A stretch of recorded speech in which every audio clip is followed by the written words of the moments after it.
how many times have we had the discussion that there's a cabal of Republicans in Washington, D.C., who view their job as keeping the foot in the door so it can never slam completely closed on communism in our federal government. Wall Street Journal reporting today that Republicans are cautioning the White House not to inflict any pain on the bureaucracy that destroys your life. Joining me now, great congressman from the state of Texas, next attorney general, I would guess, from the state of Texas, my friend Chip Roy. Chip, please, I'm so frustrated with these dorks.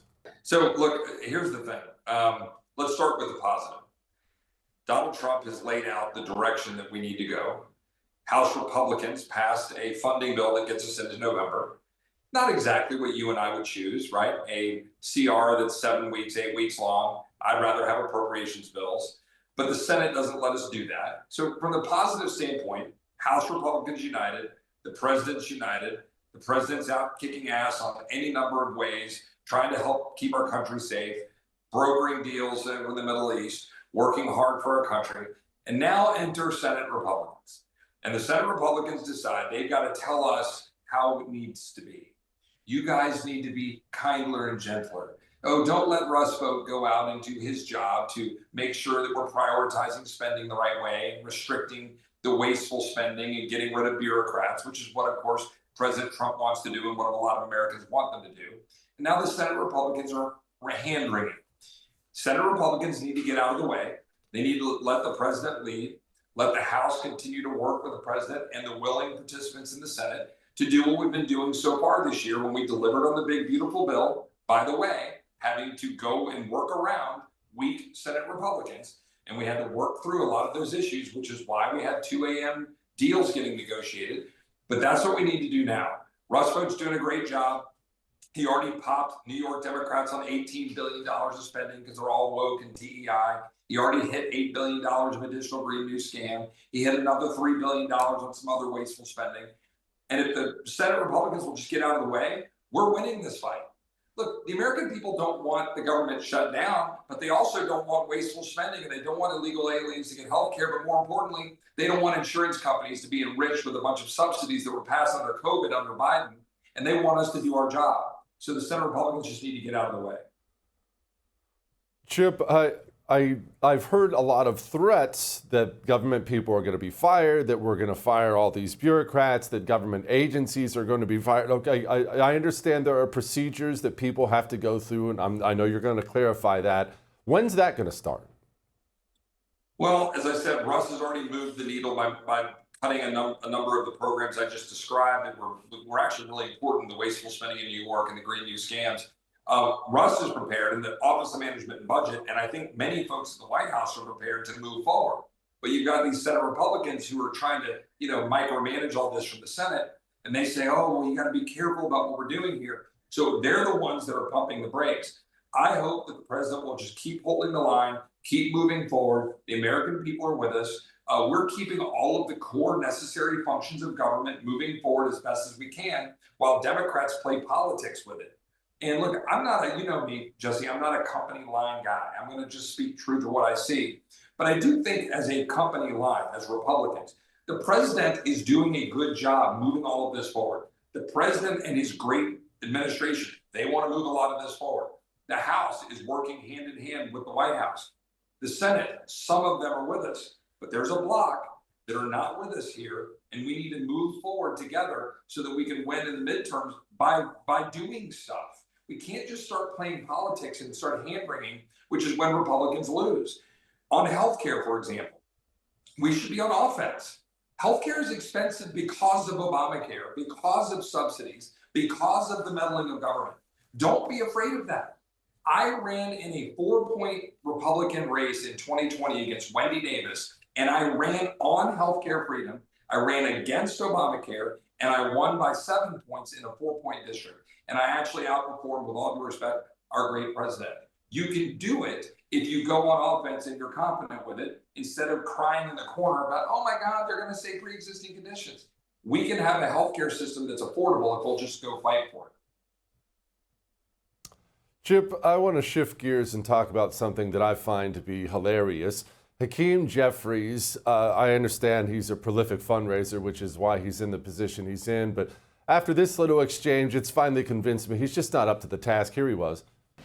We got a 1-year extension. Why don't we sign on right now? Let me ask you a question. Did you get permission from your boss? Why don't we sign on right now? Did your boss, Donald Trump? You can easily extend the ACA right now. Did your boss, Donald Trump, give you permission? Yes, he is. No, he's not. And by the way, So let me ask you a why question. did you vote to shut the government down? Why did you vote to shut it down? Let me ask you a question. For years, you always lectured about how we need to keep the government open. You're making a show of this to No, make it's yourself sad. relevant. It's sad. You could easily sign on to You're this. embarrassing yourself right now. You could sign on to this. The only You're embarrassment here is chasing clout. you. You're an embarrassment. You could sign on to the bill. Let me ask you a question. You have 4 Democrats on. Listen, you're not gonna talk to me. You're not gonna talk to me and talk over me because you don't want to hear what I have to say. Oh, I'm listening. So why don't you just keep your mouth shut? Chip, how long is he going to stay in leadership? He just doesn't seem to have it. He's no Nancy Pelosi. Well, I think what you saw from Mike Lawler there is he's putting him on the spot. I think Mike did a good job doing that, and I have no problems with that. And look, Democrats are the ones who are running away from what we did, which was we're funding government, by the way, at Biden levels. I mean, you and I would like to see it lower. But what we did was we kept funding at current levels, which if we do that and we grow the economy, we're actually winning. You and I both know to keep government flat, you're actually winning. But Hakeem Jeffries is just trying to play this political game along with Chuck Schumer because they have nothing else to run on, Jesse. The fact of the matter is the radical leftists, the radical progressives, the Marxists, they want to have Sharia law in our neighborhoods. They want to have criminals on the streets. They're totally fine with Soros-funded DAs putting criminals on the streets in Austin and San Antonio and throughout the country. They want to block ICE from enforcing the law. They want wide open borders so that people from all over the world can come in. They don't care about protecting Americans, protecting sovereignty, securing our country. They don't care about healthcare prices being low. They're fine enriching insurance companies. They're fine doing all this stuff to take care of their fat cat buddies. Hakeem knows it. Chuck Schumer knows it. They have nothing to run on, so they're trying to shut the government down using scare tactics. Mike Lawler called him out. But yeah, I don't think the speaker is up to the job right now. Neither is Chuck Schumer, and I think the American people are seeing that. Chip, how soon can we start impeaching judges? Is that something that's even possible? We cannot exist with these communist judges turning rapists and murderers loose on innocent people in this country. It has to stop. Yeah, I couldn't agree more. I drafted articles yesterday. I can't file them until next week because we're in this shutdown situation to impeach Judge Boardman, who is the judge that offered this 8-year sentence, trying to hide behind this dude's transgenderism and trying to say that somehow that means that the sentence should be 8 years instead of the 30 years recommended by the Department of Justice. This for having planned out the murder of a Supreme Court justice. So this judge should be impeached because this judge, she is putting her ideology in front of her duty to actually enforce the law, follow the rule of law, and follow the Constitution. So I believe she should be impeached. I believe some of these other judges should be impeached. Some of them are stepping over the line from putting their hat on and trying to, even if I disagree with the leftists, if they're at least following the law, even if I disagree with it, okay. But some of these decisions are insane and they're not following the law. They're putting their ideology in the courtroom where it doesn't belong, and they should be impeached. We have been way too tepid, way too afraid from using that tool that the founders gave us to be another check after we go through the confirmation. If we look at that, and by the way, judges have another line in the Constitution, good behavior. It's not just high crimes and misdemeanor. It means you can be appointed and serve in the life tenure under good behavior. This is not good behavior, endangering the American people and endangering a Supreme Court justice. And you're going to let a lunatic out in 8 years and only sentence this person to 8 years because they're transgender? That's insane. And she should be impeached, and so should some other judges. So I'm going to file those articles of impeachment next week. Go get them, Chip. I appreciate you, brother. All right.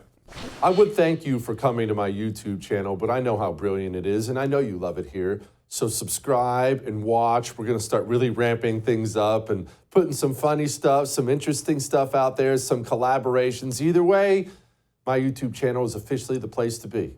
So stick around.